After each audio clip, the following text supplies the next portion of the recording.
사랑하는 주양교회 성도 여러분, 안녕하세요. 이병철 목사입니다. 오늘도 말씀을 통해 우리를 사랑하시는 주님의 음성을 들으며 참 소망을 품고 살아가는 복된 날이 되길 바랍니다. 5월 25일 월요일 셀라이프는 징벌을 훈련으로 삼으셔서라는 제목으로 본문은 신명기 8장 1절에서 10절까지 말씀입니다. 이스라엘 백성들이 40년 동안 광야 생활을 하게 된 근본적인 이유는 하나님께 반역하고 불순종했기 때문입니다. 그런데 하나님은 이 40년을 징벌이 아니라 하나님의 백성으로 거듭나기 위한 훈련의 기간으로 삼으셨습니다. 모세는 이스라엘 백성들에게 하나님의 모든 명령을 지켜 행하라고 말합니다.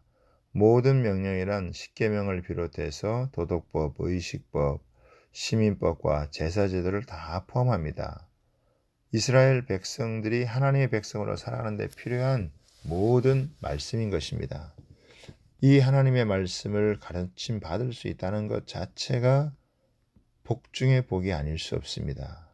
하나님의 말씀을 배우고 따라 살 수 있도록 40년 동안 생활하는 데 부족함이 없도록 하나님은 다 채워주셨습니다. 즉 의복이 헤어지지 않게 하셨고 발이 부르트지 않게 하셨으며 수많은 위험과 대적들로부터 보호해 주셨습니다.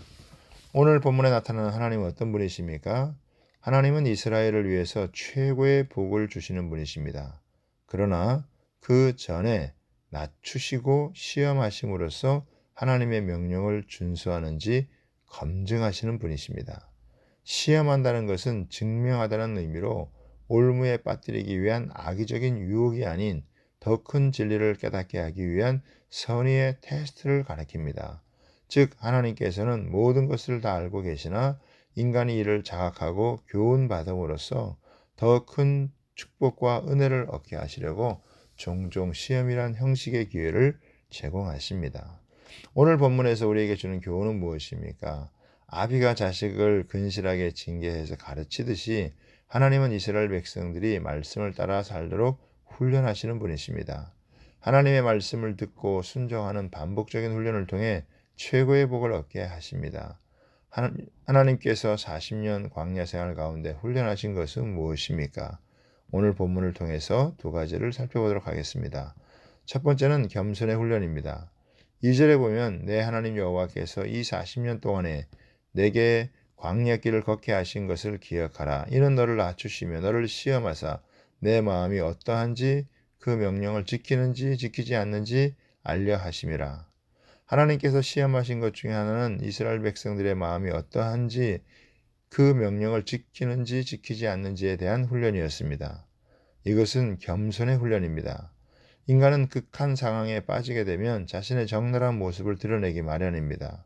하나님을 알지 못하는 자는 역경 앞에서 좌절하거나 어리석은 허세를 부리지만 하나님의 자녀는 겸손히 자신의 연약함을 인정하고 하나님의 도우심을 간구합니다.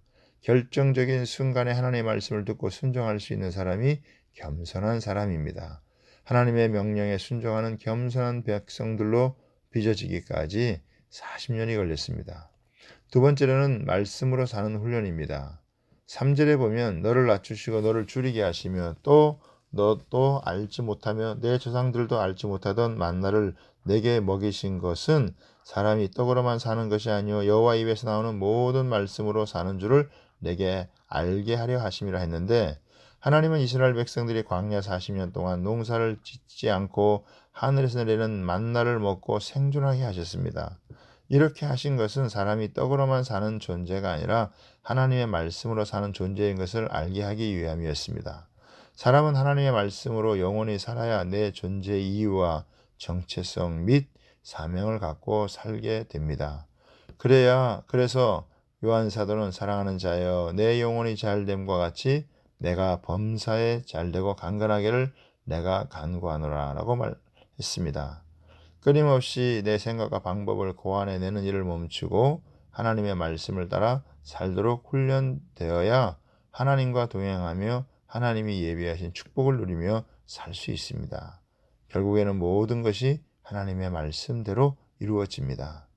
오늘도 우리는 광야 같은 세상에 살아가지만 생명의 말씀을 따라 살아가면서 주님의 영광을 누리는 복된 은혜가 있게 되기를 바랍니다. 감사합니다.